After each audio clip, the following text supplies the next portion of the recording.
Hey, it says that I'm live. This is my first time doing a live on YouTube, so we'll see how this goes.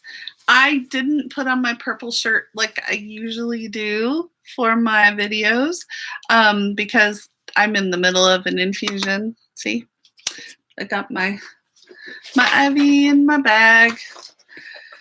So I am trying to be a little more consistent. I posted a video last month, and so now I'm doing one for this month. And I'm using stopsarcoidosis.org as my source, which I usually do.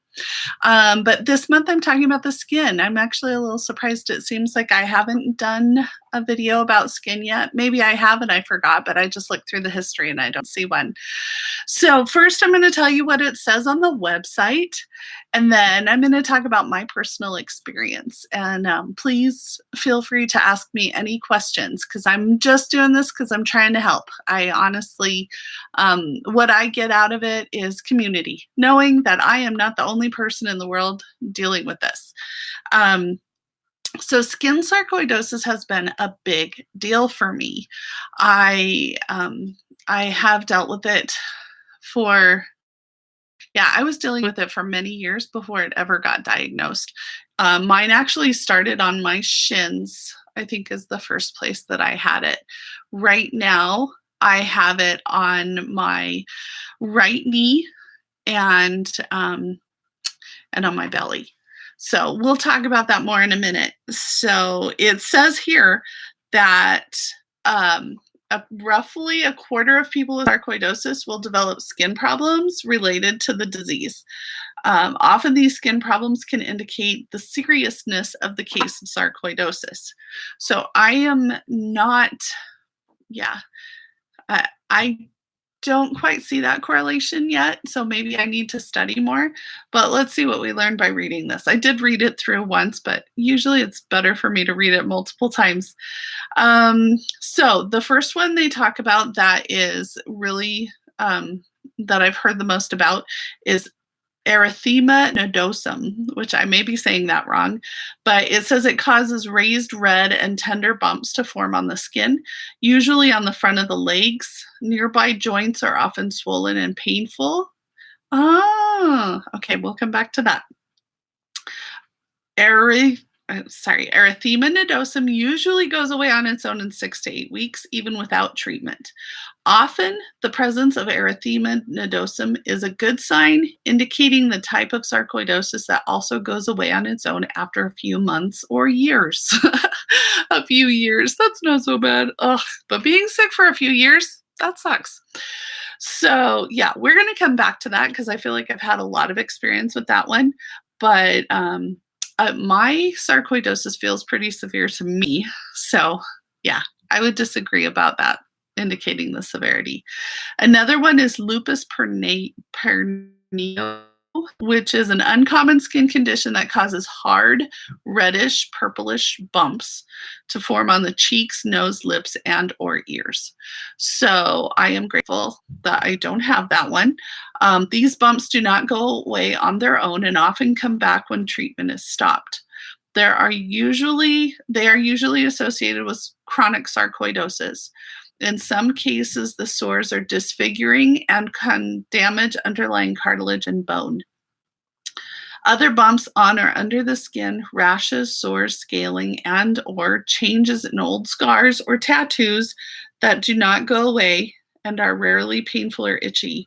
These skin problems are associated with the kind of sarcoidosis that lasts a long time.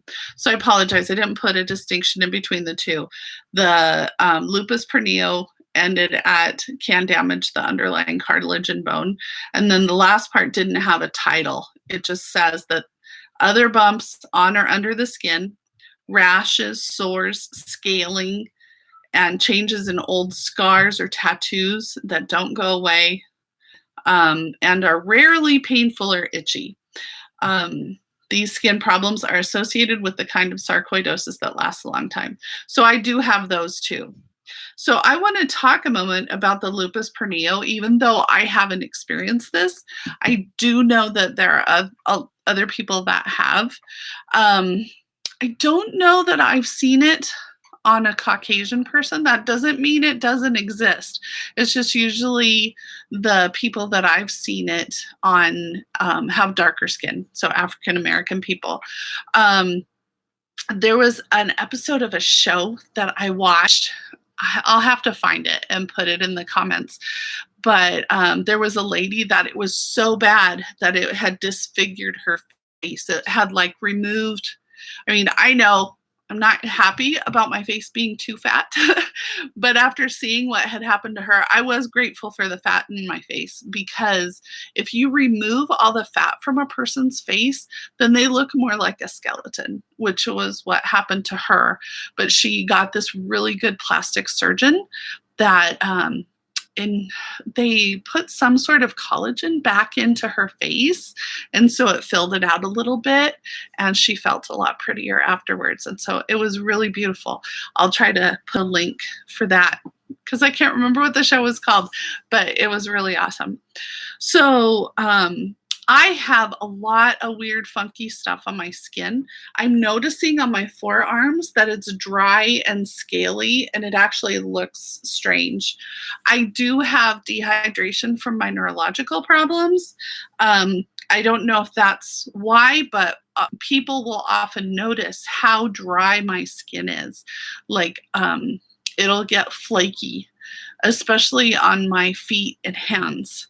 They get really dry and flaky. So my rash, I thought it was interesting that it talked about the joint, because I just recently made that connection. It said on there that the rashes usually go away on their own in like 6 to 8 weeks. Mine seem to last longer. I've had rashes last months or years, and they're itchy and painful, and they get really big, and nothing seems to help. So I did have one case where they injected I think I talked about this in my update last time. They injected the immunosuppressant into my knee, and that made my rash get better temporarily. But at the same time, I got really, really sick, and it was really hard for me to recover. Today, I am feeling so good. This is like my best day in a very, very long time. So I wanted to bring that up. Also, as a diabetic, I have an insulin pump. I really believe there's a connection between my diabetes and sarcoidosis, but I'm going to talk about that in another video.